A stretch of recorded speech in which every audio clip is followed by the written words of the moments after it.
Good afternoon, everyone. Welcome to another edition of Awaken the World. My name is Garen, and today we have our Awaken Sunday talk and a great presentation, being the only one standing. And Jennifer's first in the door again.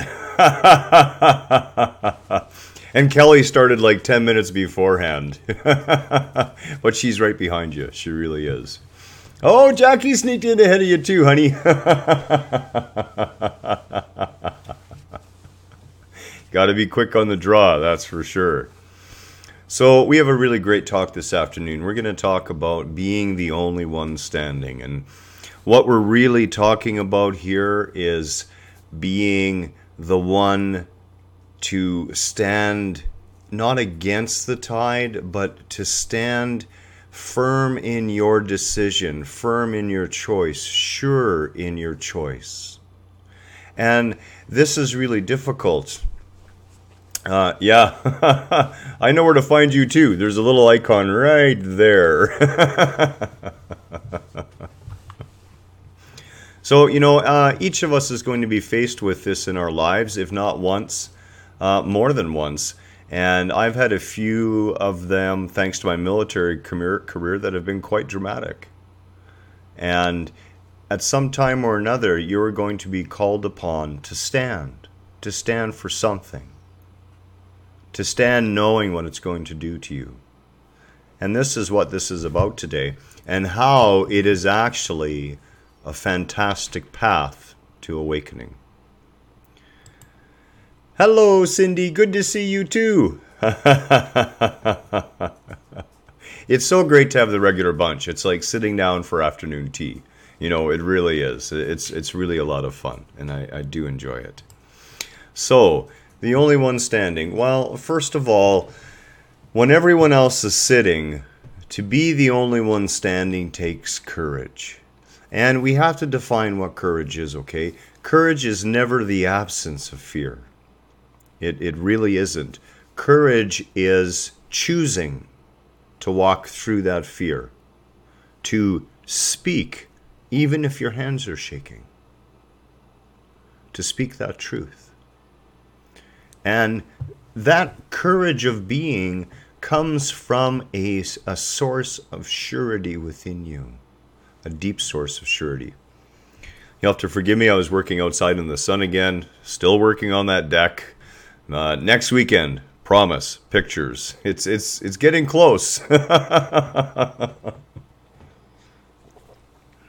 It's a lot of work, and I don't do well in the heat anymore, neither does Kelly, and it's been abnormally hot this last week, right around the 30-degree mark. I need more courage to work on the deck, clearly. So courage is not fear-free. We always look at people who are courageous and we think, wow, they have no fear. No, courageous people have fear all the time, but they don't pay attention to the fear. Their courage, their sense of being, their choice is stronger. That's what we're really talking about. The choice is so sure that the fear no longer matters. It just doesn't. They may be shaking, they may be crying, they may be upset, but it doesn't matter. Part of this comes out of the idea, okay, and we see this all through, I promise I will deliver those pictures next week, Jackie, or Jennifer, sorry, I really will, Jennifer. It's just, it's at the point where if I take this one last week and really try to get it done, the pictures will be worth that much more, so. One of the reasons why so few people stand is because it's always just been this way, right? I mean, we see this time and time again where the answer to why we do it is, well, we've always just done it this way. Kelly tells one in relation to this, and I'm sure other people have heard it too, and, I don't have it exactly right, but I'm going to paraphrase the gist of it. Your great-grandmother used to cut the end of the roast off. The tip of the roast she would cut off every time. And your grandmother, watching your great-grandmother doing that, would also cut the tip of the roast off every time. And so would the mother, taught by the grandmother. And then Kelly taught by the mother, cutting the tip of the roast off. No one realizing that the only reason the great-grandmother or the grandmother cut the tip of the roast off to start with is the roast was larger than the pan she had. And this is what we do. So most of the things that we do, we're simply doing because it's always been that way. Right? Well, you need money and you need to live in a society like this, and you need to have a car, and you need to have a job, and you need to do all these things. Why? Well, it's always just been this way. That doesn't make it right. That doesn't mean that you cannot choose to stand for something different. And I'm going to just move my screen down a tiny bit because I'm missing out on a bit of the comments. There we go. To stand against the tide, and again, when I say against the tide, I don't mean against. What I mean is everyone will think you're against. You're not against. You're for something. But what you're for is not in the direction that everyone else is facing. What you're for is facing in a different direction. And you're committed to the whole of your being. And that takes an internal strength of being.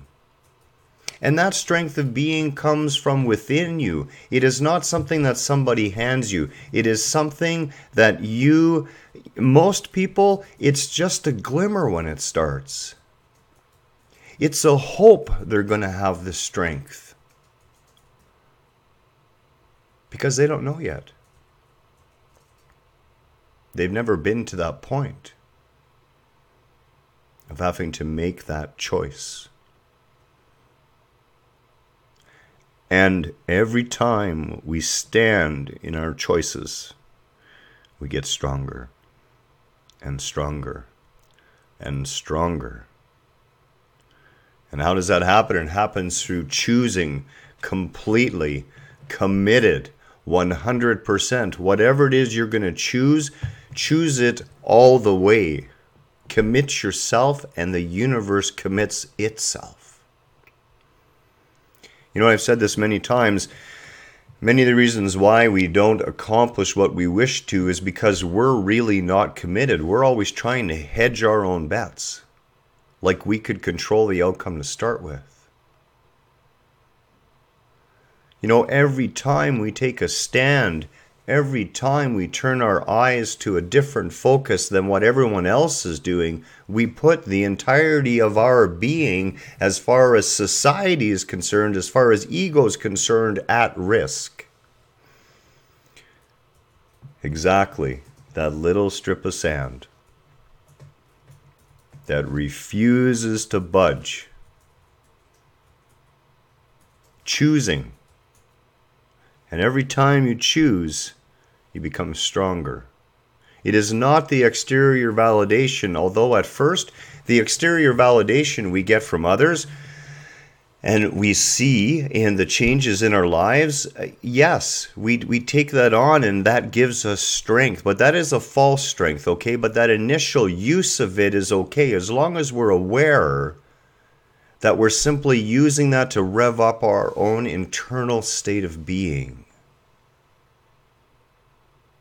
Choose completely, committed. We have so many examples in our history, you know. The historical truth of the thing is this, okay? Whenever you take a stand against anything in society, whenever you take a stand against the norm, whenever you take a stand against what you see in your raising and rising awareness is no longer serving and not serving evolution, but is serving to do harm and to belittle and to keep small, you're going to be loved for it.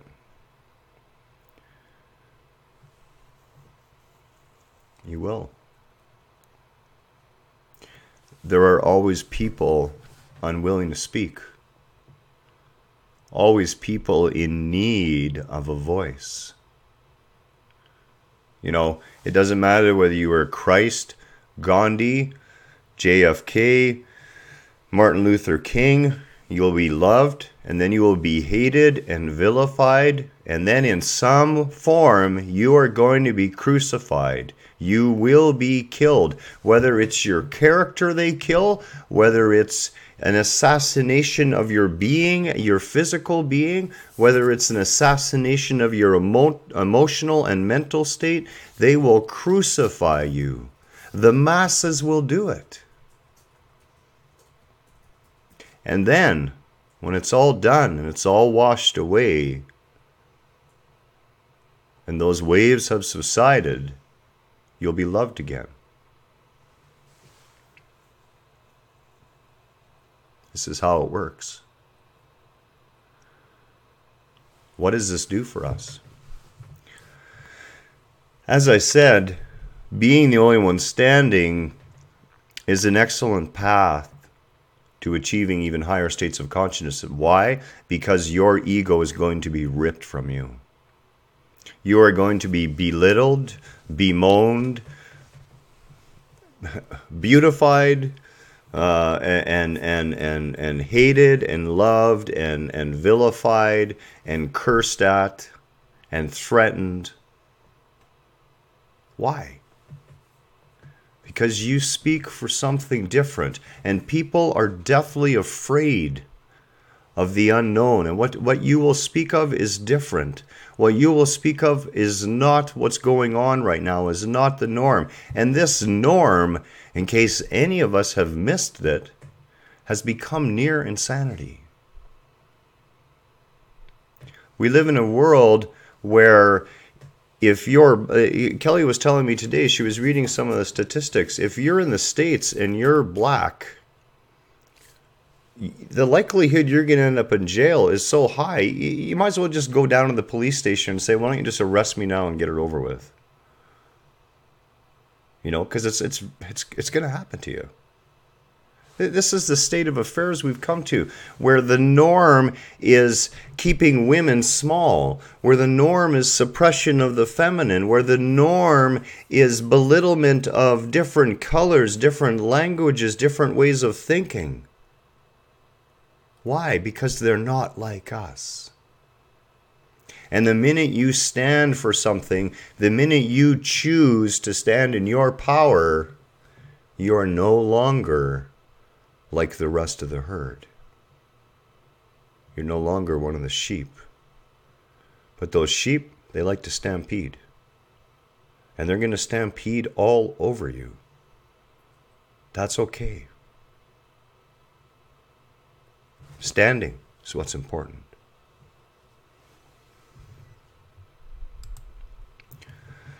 Who do we revere? The reason I come back to this, and we've talked about this before, okay?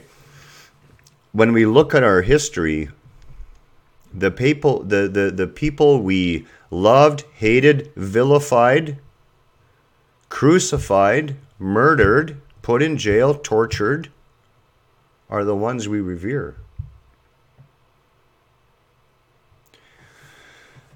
Cindy says, I wouldn't be here today if someone had not stood up or spoke out against the norm. They planted a seed. That's right. And we never know when those seeds are going to come to fruition. Some of those seeds can be a day. Some of them are immediate. Some of them take decades to sprout.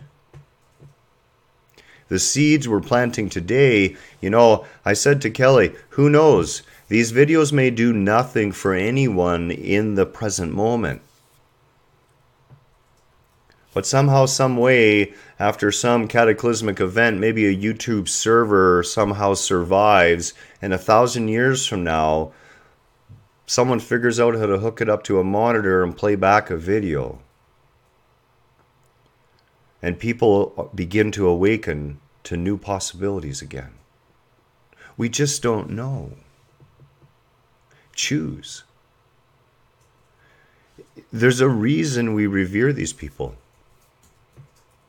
We do not revere the rich. We do not revere the powerful in the worldly physical sense. Kelly says someone stood in the gap, stood strong. Exactly. Right? Held the space. We do not revere the millionaires and the billionaires. We give them footnotes for their creations, but the people we revere are, women like Joan of Arc, Yeshua, the Christ, Gandhi, Martin Luther King. The list, this is nothing of the list of people. All of these people suffered. Many of them came to their death through what they stood for.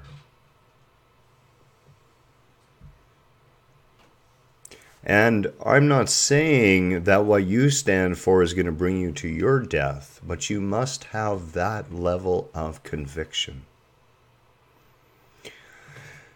Cindy says lots of those seeds took time. Some I initially thought you're crazy only to get it at the right. Exactly.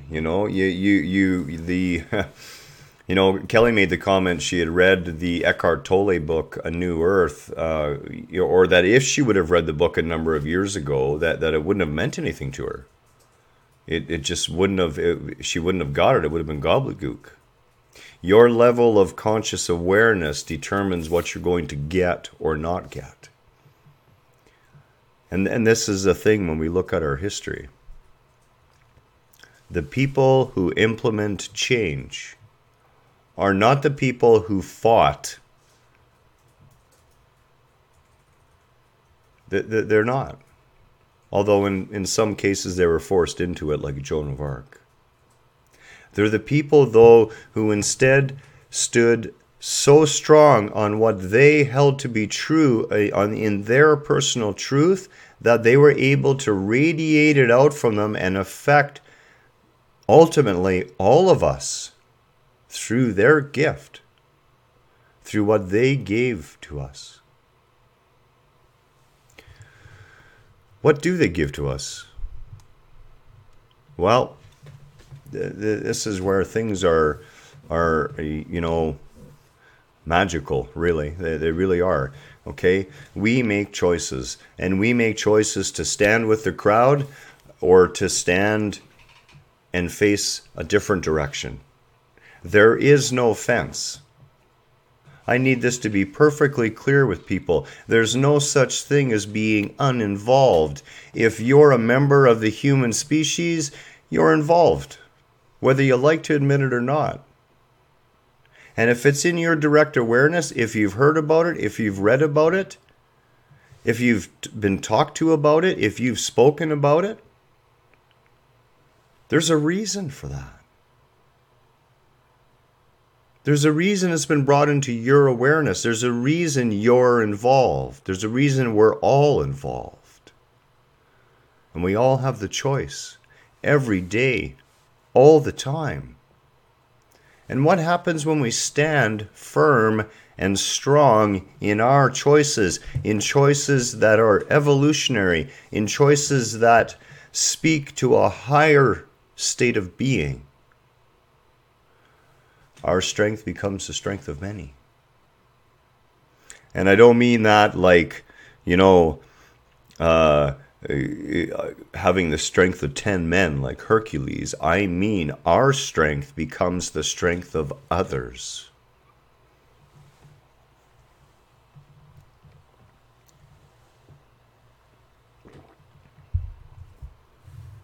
There's many who cannot stand. They cannot stand by themselves. There's many who are too afraid, too unsure, lacking that strength, lacking the awareness to try. When we stand, we lend them our power. Awareness at any price. This is what it really comes down to, okay? If you are being the good crazy club. It's really funny because, of course, in a world that thinks it is sane, that is clearly insane, the crazy ones are the sane ones. So that would be us.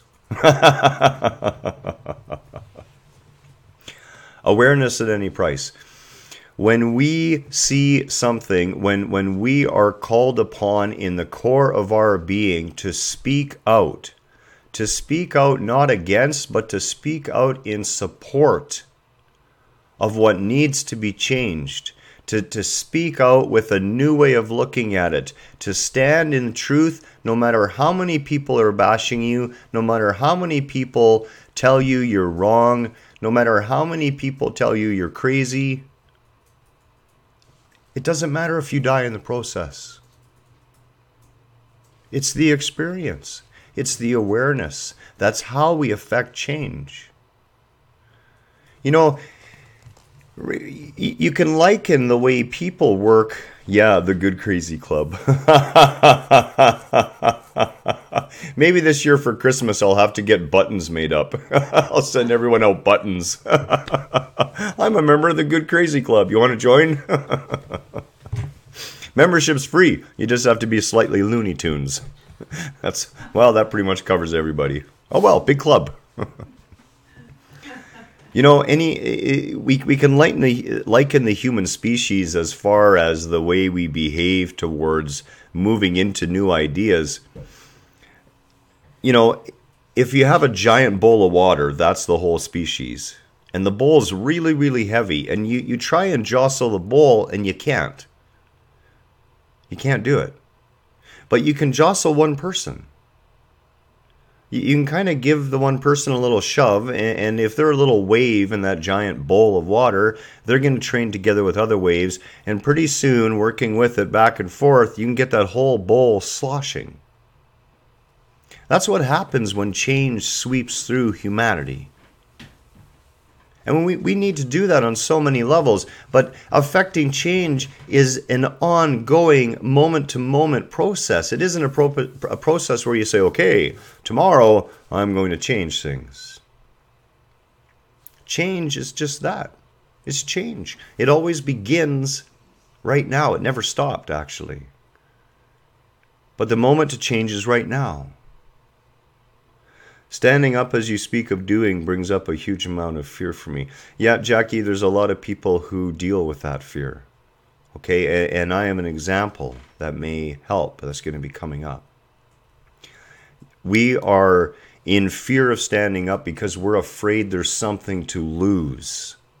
And Jackie, I have to tell you, there's nothing to lose except your false sense of self. That's it. Because when you stand up, people are going to rip into you. People are going to diminish your ego. People are going to help put your ego back in your place for you.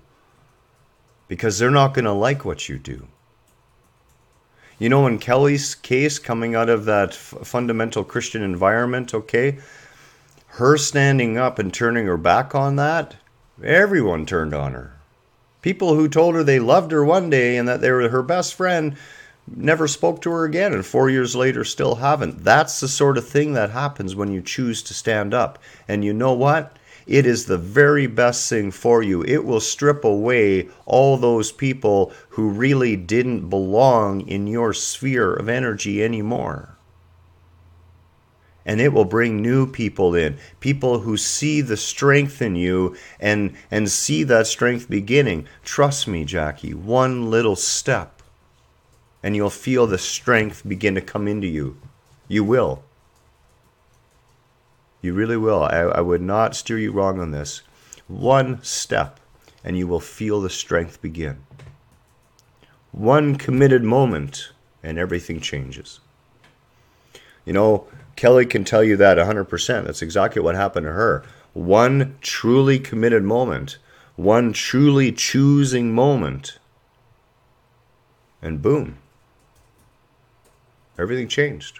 And it changed so fast. 2 weeks, boom, her whole life was different. Just like that. In our choosing, we have to be prepared to sacrifice these things. And this is exactly what Jackie's talking about, you know. In that fear, we fear we're going to lose something. We fear that part of our identity is going to disappear in the process. And you know what? It's going to. And that's a wonderful thing, because the only identity that ever disappears on us is our false sense of identity. That which you really are is only revealed in the disappearing of that false sense. This is the gift.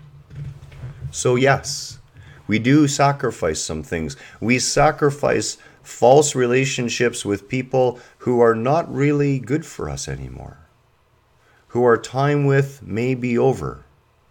And if not, we sacrifice the masks that we wore in those relationships, and we refuse to wear them anymore. And we stand strong, not in opposition,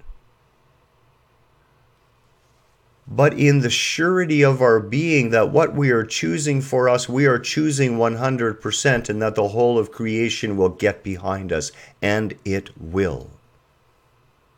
It will. We have to surrender when we make these choices.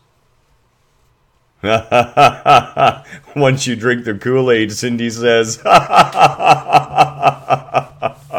Oh man, I hope that's not a really bad Jonestown Massacre reference.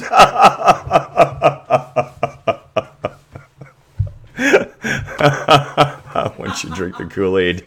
Yeah. Don't worry, the spaceship is coming, I promise.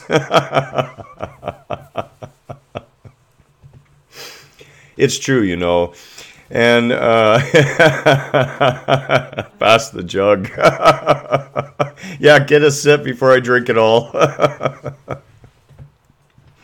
You know, I likened to Kelly that, you know, jumping down the rabbit hole, as our consciousness awakens, we literally pop through a rabbit hole. We pop through a mini dimensional gateway, and all of a sudden, our universe, our perception, our reality is larger than where it used to be. And the problem is there's a whole bunch of people we know who are standing on the other side of that dimensional gateway still. And they cannot pass through it because they haven't reached the vibrational frequency yet to make the transition through the gateway. So they're on one side of the rabbit hole. And a lot of times we look back at that rabbit hole and we look back at the other dimension, the other side of the rabbit hole, and we go, you know what? There were aspects of it I really liked. I'd kind of like to go back. There's only one problem. You can't. You can't unawaken yourself. It's counter-revolutionary. It'll never happen. Your awakening is an ongoing upwards process. So you can think of it as dimensional awakening, little wormhole, larger dimension. At every step, you're leaving behind aspects.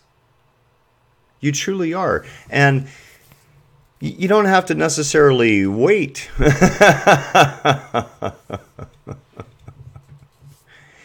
You know, you need to stand. You need to make choices for you. You need to stand in the responsibility of your choices. No choice is ever because of someone else.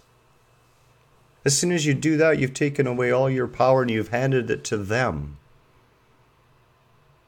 And you can't use it as a scapegoat. You know, I caught Kelly trying this with me the other day. She says to me, well, I trust you.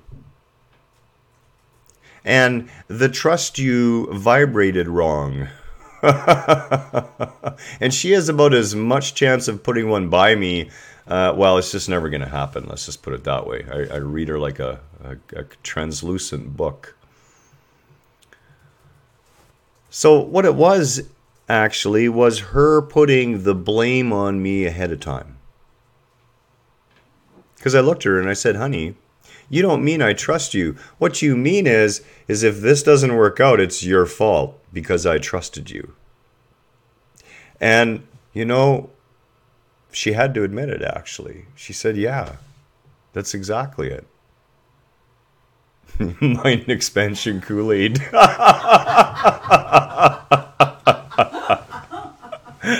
That is a good one. Hold on, I just need a second. I have to write that one down. There's got to be something I can do with that one, Sydney. Mind expansion Kool-Aid. New variety. Rainbow flavored. So, I had actually caught her in that where what she was saying was actually trying to put me on the hook in case it went wrong ahead of time. Well, I trust you. It was the underlying ring to that. And this is what we do when we make choices a lot of times. We say, okay, well, I'm going to take your advice.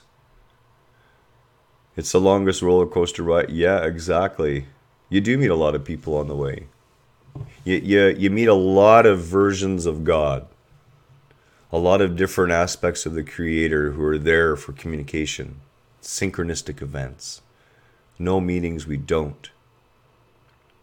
There simply are no coincidences. There's really not. So we have to surrender everything when we make our choices, and we have to stand firm in our choices. And a lot of those choices are not easy choices. And we have to speak that truth all the time, even if our hands are shaking. You see, at least once in your life, you're going to be called to what I call the crossroads. And it's not once. It's over and over and over again. But at least once you're going to become so consciously aware of it that you'll literally feel the eyes of creation watching you.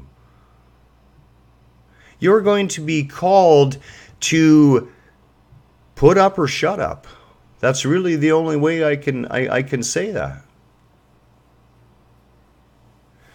Creation is going to call you on your thoughts, words, and deeds to see if they all line up, to see if you really mean, to see if you're really committed. Why? Because it wants to hand you exactly what it is that you are choosing.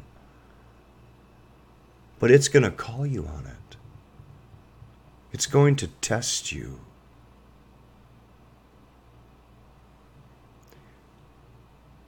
And at that crossroads, all of creation watches.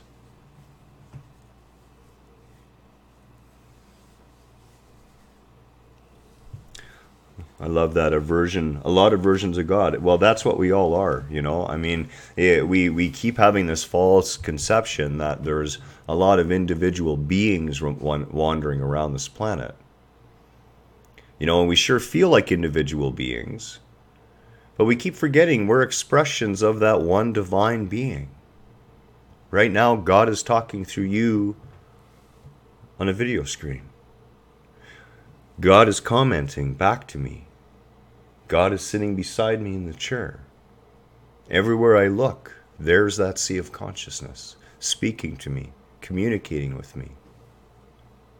How I'm choosing to perceive it, how I'm choosing to stand in my truth, and the choices I am making are directly affecting my reality.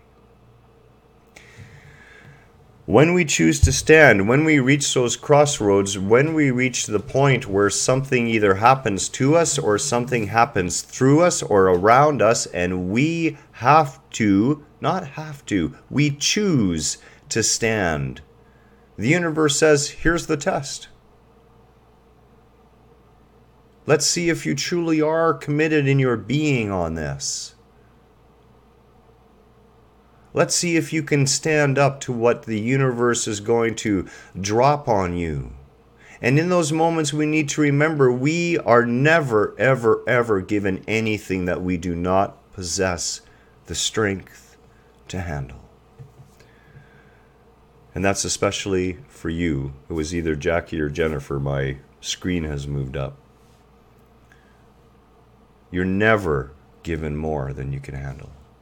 You never are. I want to show a little clip here. This is Mandalina Lewis, and she is a WestJet stewardess. And, I think we're just going to take a look at the little clip.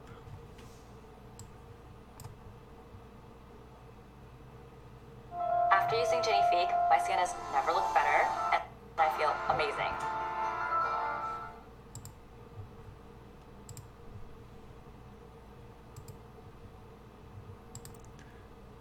When I was finally in this position of being on the bed, with him on top of me and me screaming and him kissing my neck and me, my whole face being smushed into the side of the bedding. I just ended up getting my feet underneath of him, my heels, and I kicked. And he fell backwards into the TV stand. I then got up and left. I went into my room, I threw up, I cried, barely slept. I was petrified. It's a moment where you realize what you think, how you think you fit in this world is not true. That somebody could treat you like you are a thing. Like you're just a thing that you get, that how you're feeling and your rights do not matter. They said we can't comment. You need to protect his privacy. You need to protect the captain's privacy because he's not been charged. You need to keep the incident quiet. Again, to protect his privacy because he has not been technically charged. And that was it.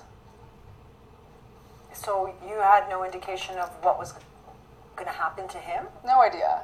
No, gosh, no idea. And I kept touching base, and I sent emails, and they knew that I was really upset about how they decided to deal with this incident. And how did they respond to you repeatedly asking for more information? On this captain? Nothing. They just said, we're really sorry. We're really sorry. That's when they just apologized a lot. We're really sorry. This is out of our hands. This is out of our control. We don't have the capability to fire him. We don't have the capability to do all these things. And it's your word against his. We're really sorry that that's the case, but here we are, and we're going to try and deal with this the best that we can. So that little segment, Mandalina Lewis is I'm not sure if she still is or not, to be honest with you, but she worked for WestJet, an airline here in Canada. And she was sexually assaulted, and the company has done everything to shove it under the rug. Everything.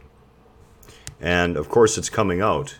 And the reason it's coming out is this woman chose to make a stand. Powerful stand. As a woman, when you stand against a man and claim rape or claim sexual misconduct of any sort, you are in for the ride of your life. In this male-dominated society, you are going to face ridicule. You're going to be called language that I will not use in a video. You will be likened to a hooker on the street. And you will face institutions that want to do nothing except brush it under the rug. In making this stand, this woman, my heart goes out to her. It really does.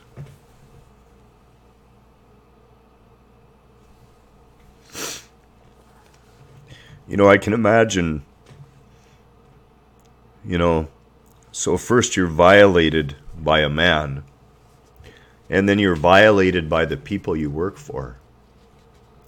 And then you're violated for all the people who don't know you and don't know this guy, but support him because he's a man.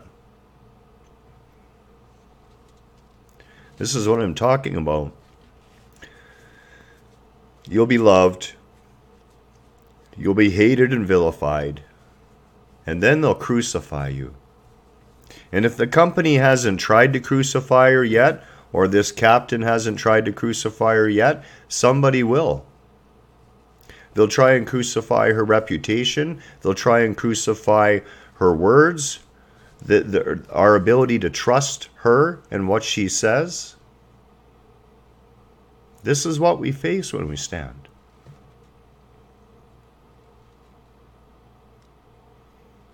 But what happens in that? As I said, the opportunity for our personal growth skyrockets in these events.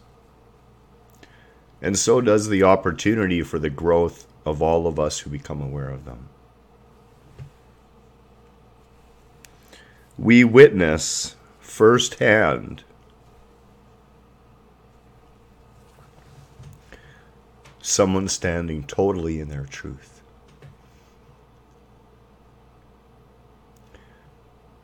And I, for one, find that awe-inspiring. Truly, truly awe-inspiring.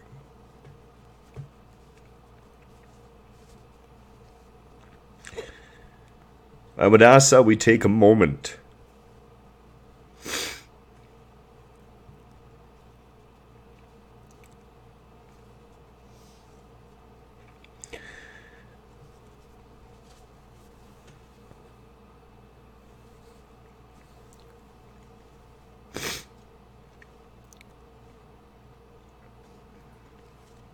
and just think about all the people in our lives who stood for us, who made that difference for us.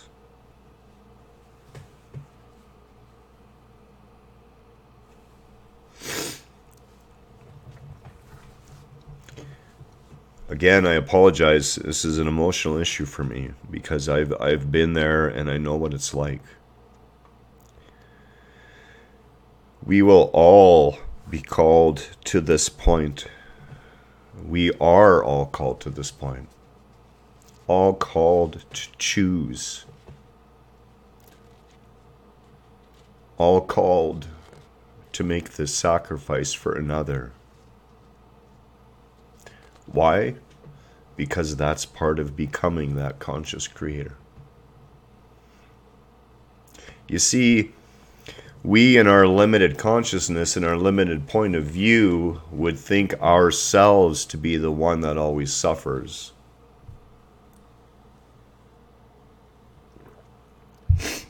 And I'm not denying that it doesn't feel that way a lot of times. But in truth, it is that sea of consciousness that suffers for us. It is that sea of consciousness that takes a stand for us, that gives us that choice and the strength to make it and to follow through with it. Yes, it is awe-inspiring, Cindy. Many people do lose everything. As I said, this woman will lose a reputation. She'll lose friends. She'll lose employment. A lot of times these people will not be touched by another company again. Because they're judged for it. And you know what? We can add her name to the list. The list of those in history who stood up.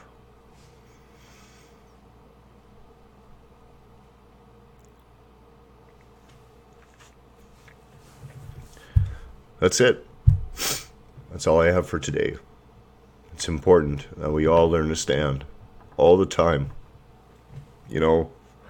I have ceased to accept the concept that we can continue just to talk, that we can continue to hide behind our computers and hide behind our doors and hide behind our trees in the forest where I like to hide. And we must start to take a stand. Namaste. Much love to you all.